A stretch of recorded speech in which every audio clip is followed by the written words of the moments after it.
आज हम लोग क्वेश्चन करने वाले हैं माध्य ज्ञात करें। ठीक है, वो भी कैसे, प्रत्यक्ष और विचलन विधि दोनों से हम लोग जो है सो माध्य ज्ञात करेंगे। ऐसे आपको हिंदी में भी पूछ सकता है, या आपका अगर इंग्लिश लैंग्वेज में है तो आपका क्वेश्चन बोल सकता है find mean for the following frequency distribution by direct and deviation method. ठीक है, तो ऐसे आपको पूछ लेगा और पूछने के बाद इस प्रकार से आपको डाटा दिया रहेगा, आंकड़ा जो एक्स और वाई दिया रहेगा। आपको सिंपल करना क्या है वो आप समझेंगे। बहुत ही सिंपल तरीका से आपको हम समझाने का प्रयास करेंगे, जो कि एक बार में समझ में आ जाएगा। पहले हम डायरेक्ट मेथड को अगर हम देखना चाहे तो इस प्रकार से जो एक्स और वाई यहाँ दिया रहेगा, ठीक है, उसे सिंपल इस फॉर्म में उतार लेना है। ठीक है, रीराइट कर लिए। उसके बाद एफ और एक्स जो है उसे हम गुना करेंगे। एफ और एक्स वाले जो लाइन है, एफ वाले और एक्स वाले लाइन, उसे एक और लाइन खींचने के बाद हम ये दोनों को क्या करते चलेंगे, गुना करते चल जाएंगे। ठीक है, डायरेक्ट मेथड में ये हम करते हैं।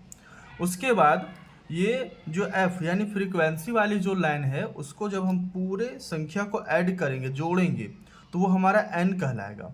ठीक है, एफ एक्स जो हमें मिलेगा उसे जब पूरी तरह से ऐड करेंगे, ठीक है, तो वो सिग्मा एफ एक्स बन जाएगा। सिग्मा का मतलब आपको समझ में आ रहा होगा, योग यानी कि जोड़ ऐड करना होता है। ठीक है, तो एन हमें 106 मिल गया, एफ एक्स 2650 ऐसे मिल गया।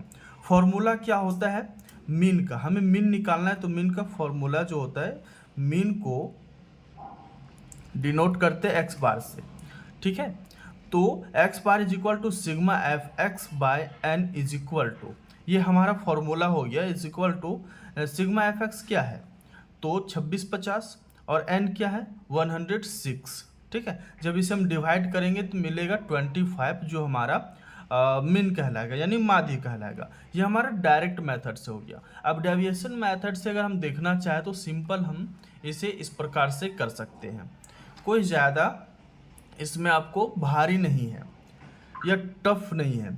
फिर से जो डाटा दिए रहेंगे उसे हम इस फॉर्म में उतार लेंगे। ठीक है, फ्रीक्वेंसी यानी एफ वाले लाइन को जब हम ऐड करेंगे तो ये हमारा क्या हो जाएगा, एन कहलाएगा। अब यहाँ पर ध्यान देना कि एक संख्या हमें लेना है u निकालने के लिए। पहले क्या निकालने के लिए, u निकालने के लिए x वाले लाइन से एक संख्या लेना है। तो कौन सी संख्या लेंगे, तो इसमें से देखना है सबसे छोटी संख्या कौन सी है।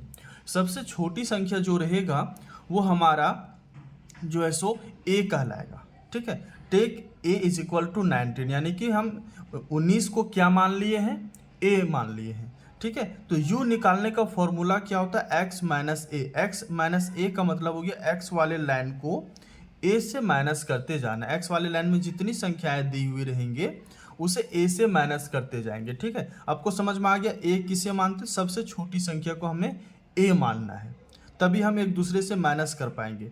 आप अगर सबसे छोटी संख्या अगर नहीं ले सकते हैं तो कोई बीच का संख्या भी आप ले सकते हैं, बड़ी संख्या भी ले सकते हैं। तो इधर क्या होगा, आपका माइनस में भी आएगा। तो माइनस प्लस होता है, तो क्या होता है, थोड़ा सा वो टफ कैटेगरी में आने लगता है स्टूडेंट्स के लिए।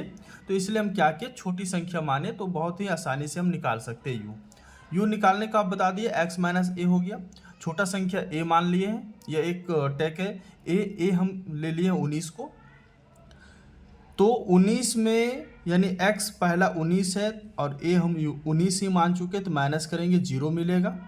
फिर x क्या है 21 लिख देंगे यहाँ, a 19, 21 में 19 को माइनस करेंगे तो हमें क्या मिल जाएगा 2। इस प्रकार से माइनस करते चले जाना है। ठीक है, और उसके बाद आगे एक और लाइन खींचने के बाद हम क्या करेंगे, f और u को गुना करेंगे एक साथ, जैसे ऊपर वाले में किए थे, f और x को गुना। इसमें f और u को एक साथ क्या करते चले जाएंगे, गुना करते चले जाएंगे, जो मिलेगा वो हमें यहाँ प्राप्त होगी। और जब f और u पूरे को ऐड करेंगे तो हमें क्या मिल जाएगा, सिग्मा एफ यू मिल जाएगा। क्या मिल जाएगा, सिग्मा एफ यू मिल जाएगा। ठीक है, इसका फॉर्मूला अब आगे हम देखेंगे। n और सिग्मा एफ यू समझ में आ गया कहाँ से आया है। फॉर्मूला होता है mean is equal to a plus sigma f u by n. ठीक है, जहाँ a हम क्या लिए थे 19 यानी सबसे छोटी संख्या को लिए थे, प्लस सिग्मा एफ यू आया 636 और n जो है 106, जो कि यहाँ भी लिख चुके हैं। 19 को 19 ही लगा दिए, जोड़ का जो चिन्ह है वो रख लिए। इसे जब हम डिवाइड करेंगे तो हमें क्या मिल जाएगा, 6 मिल जाएगा, और जब इसे ऐड करेंगे तो 25 मिल जाएगा। ठीक है, तो दोनों फॉर्म में हम देखें क्या कि 25 और 25 ही मिला है, दोनों मेथड में हमें सेम आंसर मिलना चाहिए, तब ये क्वेश्चन अपने आप में सही है। ठीक है, आशा करते हैं आप लोगों को ये क्वेश्चन अच्छी तरह से समझ में आई होगी।